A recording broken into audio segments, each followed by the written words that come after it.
Welcome. It's lovely to be here again. Thank you for all your comments and subs. I'm truly grateful. So, today we are going to talk about your inner child and what it is and why it's such an important part of the healing process. We're also going to be talking about gratitude and forgiveness, as these are really important parts of your evolution. So, children to the age of about 6 learn 10 times more than we do as adults. Children are basically sponges, and most of this learning is it's not easily recalled, and much happens in the first 6 years of life. So, this could be of a kind, loving nature or could be traumatic. It depends what you've chosen as a soul to learn in this lifetime. Remember that nothing affects the essence of who you really are. Everything is an experience, and the more traumatic, the bigger the lesson, the more negative energy as a result of this is stored in the emotional body. And we usually stuff this down as far as we can to avoid us looking at it. But this is a vital part of the healing process. Now, we can use addictions to help with this stuffing down. Alcohol, food, sex, drugs, antidepressants, all are meant to keep us numb and to prevent us looking at these things. So, the hardest lessons teach us the most valuable lessons, and for this, we have to be grateful for. You'll see as we go forward. So try looking at life from a higher perspective when doing this work. It really helps keep you detached from the pain and prevents the mind from getting involved. So, coming into the parts of who you are, all of this internal work is your awakening. You are becoming one. You are coming into full soul consciousness and you are integrating all these parts of who you are, different energies, into you, which makes you feel whole. Now, a really nice technique to help you with this is to go to a toy store and let your soul, your higher self, choose a toy that resonates with you. Don't think about it. Let your intuition guide you. Now, intuition is the very first thought that comes into your mind, and we usually ignore this as the mind then comes in and analyzes it, turns it into something negative, something that's going to trouble you, make you fearful. So, this takes great focus to identify this, and this is a step in itself, really. So make sure that this toy is tactile. Stroking it is a big part of this process. Beanie babies are really good because they kind of got a life of their own. Now, I can't show you mine because I've just gifted it to my mother, who is going through this awakening process at the moment, and she's had surgery and she's unable to go shopping. So I've lent her mine, but it was a soft elephant in a ballerina skirt with ballet shoes. My soul chose this for me. Now, I used to really love ballet when I was a child. I'd completely forgotten about it. So, your inner child is you. If you identify with this toy as your inner child, hold it, cuddle it, stroke it, speak to it, you're connecting with your inner child through a tangible object. Maybe you might like to call it self. Now, every time you stroke it, you are stroking your inner child. And by nurturing it, you are nurturing yourself. So have conversations about events that you remember. If you don't remember, just let your inner child know that you are safe. Everything is in perfect order. You realize the things that happened were part of your soul's journey and growth, and that you are happy to integrate these now into who you are. So, bringing the age of the wounded child up to the age of who you are now. This is the goal. You're trying to integrate your inner child. Let's say your inner child was 9 years old and there was some trauma there. It's got stuck at that point, which will make you feel stuck. What you need to do is make he feel safe and loved and integrate them into your current age. This is how the process works.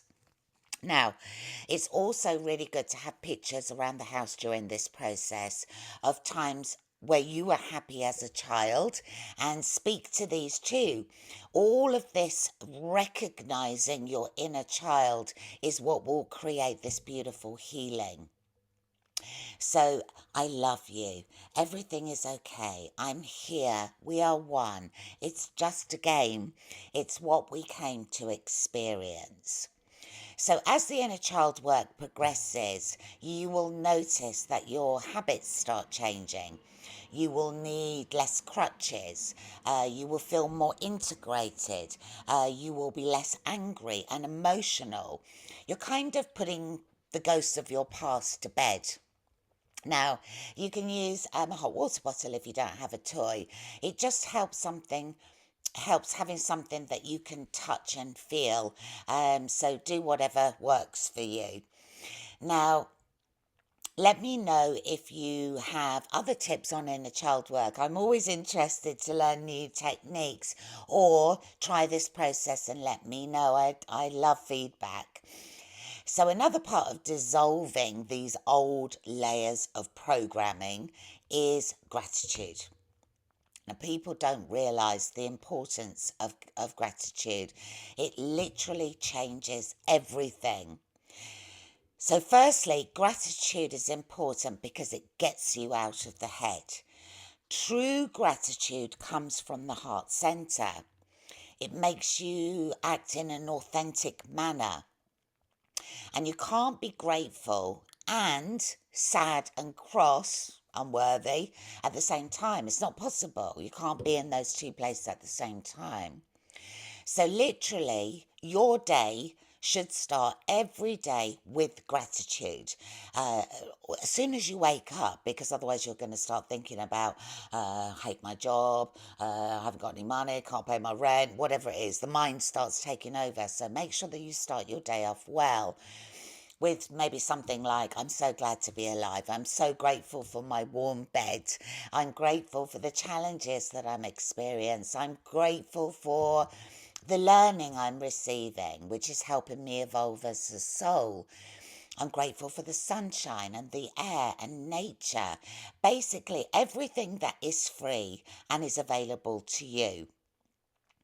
So we all have something to be grateful for. You just need to look for them. So, the heart muscle is the most intelligent organ we have in our body. Now, people think it's the mind, but this is a myth. My heart center is the gateway to higher consciousness, connection with my higher self, with innate, with Gaia, with the Akashic records, with my DNA, with my auric field, with the magnetic and crystalline grid, and beyond. Everything is connected. So, when you think from the heart center, this is really the goal. Bring yourself out of the head. Try and remain in your consciousness in this area. So, the next important step is to become clean is forgiveness. Now, many people really struggle with this step. The mind literally doesn't want you to forgive. This can be due to the flavour of the ego. We're going to look at this much later on. It's quite advanced learning. But stubbornness, which is one of the 7 flavours, if you like, is the most common chief feature held by humans on earth at present. We just refuse to let go. Now, imagine everything you won't let go of is a ball and chain. It's holding you back from ascending, from developing, from advancing as a soul. The more we hold on to this, the more we feel stuck. We're binding ourselves in chains. The forgiveness process is one of the most painful steps in your awakening journey. Most other steps are practiced in this moment, but to identify what needs to be forgiving, which is not always easy to see, requires some digging in the past to find out what you need to forgive. So use your journal, make a list. Which will help you with detachment. Once it's on paper, it never looks quite as bad. So, this step is step one in the process. When you write down what it is that you need to forgive, you are identifying it. Once it's down on paper, take each point one at a time and try and find the treasure. What did this event teach you? Write that down. Be grateful for this experience, however tough. This is step two in the process, which is acceptance. Once you've worked your way through your list, you will then be ready for step three, which is surrender. It takes a lot of courage to do this, so be really gentle on yourself. Now, you can do this by having a little ceremony. You could burn the words on paper of the things that you're ready to forgive. Or, like me, I sat on top of a mountain in Ibiza. Imagine that I had a glass Venetian box. I lifted the lid, exhaled all the remnants of the pain I was holding to while I was kind of in a meditation, and shut the lid. And I said the Hoponopono mantra 11 times, which we're going to look at in a minute, and opened the lid. And in my imagination, I transmuted all of that pain and suffering into millions of butterflies that just flew up into the air. So this was kind of like a symbolic visualization of the transformed energy that I'd been carrying. And I felt truly free after doing this. So be creative and do what feels right to you, and maybe share with me so I can learn new ways of doing this. There's no hard and fast rules. Everything I tell you is through my experience, my journey, and what I teach and work with my clients with. So the most important part of this process is forgiving you. Once you cut the chains yourself, letting it all go, you become free. You can, of course, forgive the other person that was involved in this.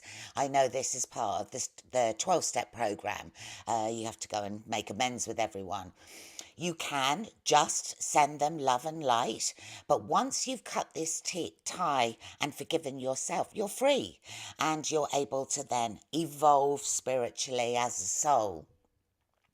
The other person will also have to do this work, but this is their work, not yours. You are responsible for yourself in this process. And I guess you can call the last step is just letting it go. Now, you'll know when you've completed this step, as you will no longer ask yourself, what do I have to forgive? So watch out for that. That's a huge evolution in your development as a soul.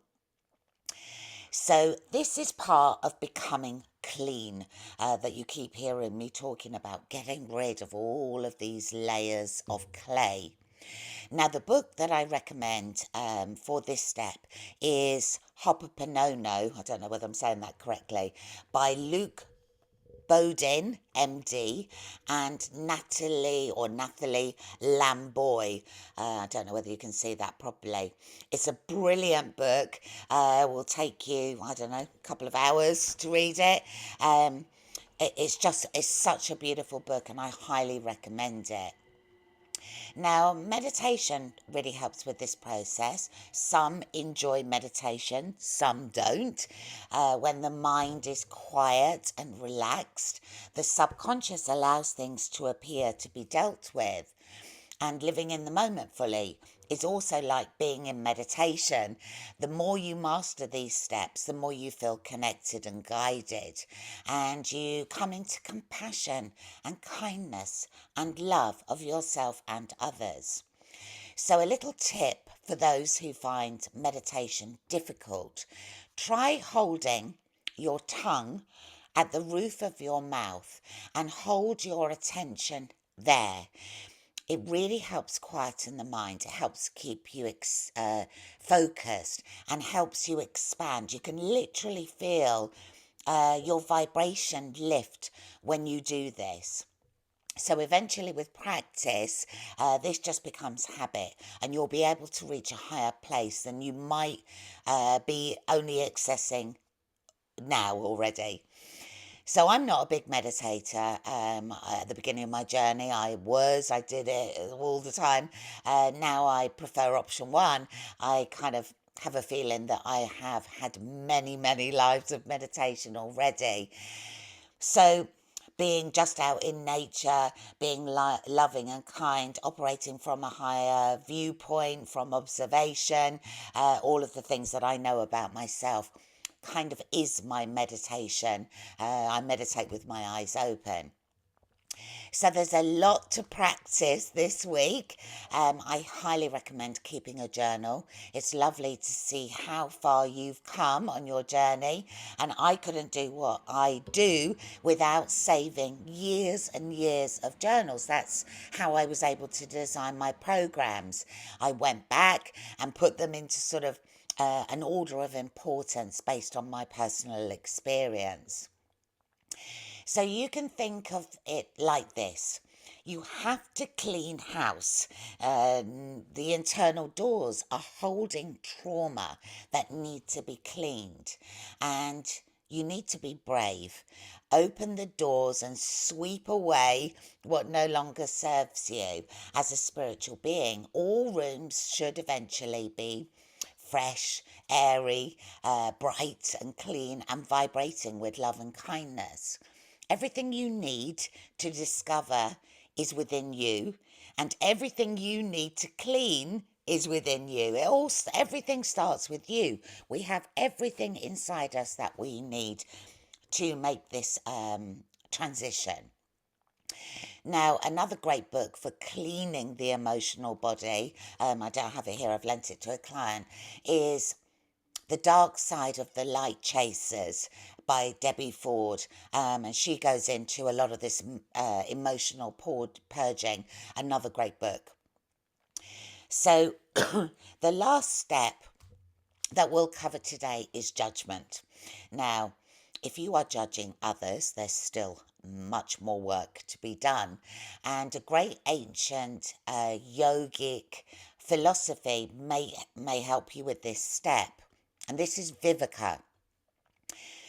So while we're in the mind, we will judge. The ego always wants to have a say. Look at me. As third dimensional beings, we will only see things in a linear fashion, black and white, big and small, right and wrong, happy or sad. Everything kind of has this dualistic feel. Viveka gives you a different viewpoint. This philosophy gets you to think top to bottom, not left to right.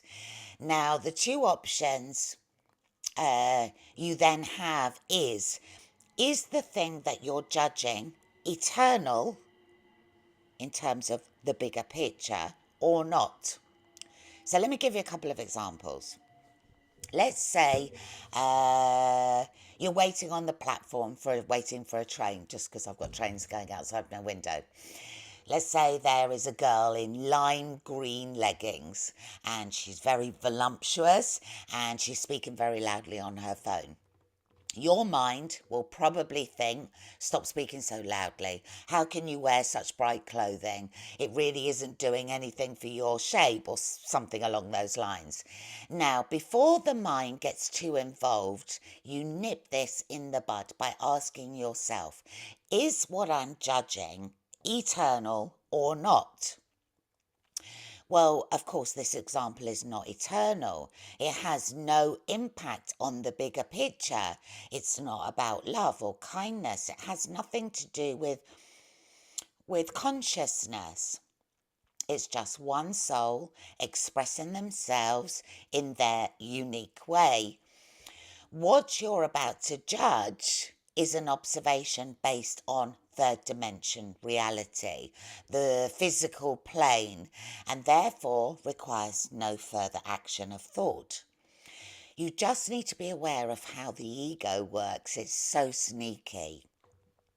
So another example could be you're driving along the road and somebody cuts you up and you beep the horn and you shout out the window and you cause so much fuss because your ego's bruised and thinks that the other should have behaved in a slightly different way.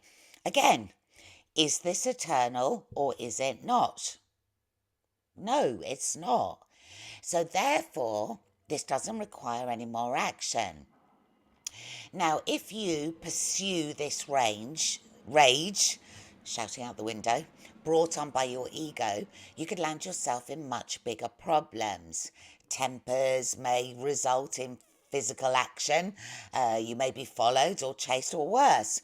At the very least, you are going to carry around the anger with you all day, talking about it to others, and the mind will play this over and over and over again.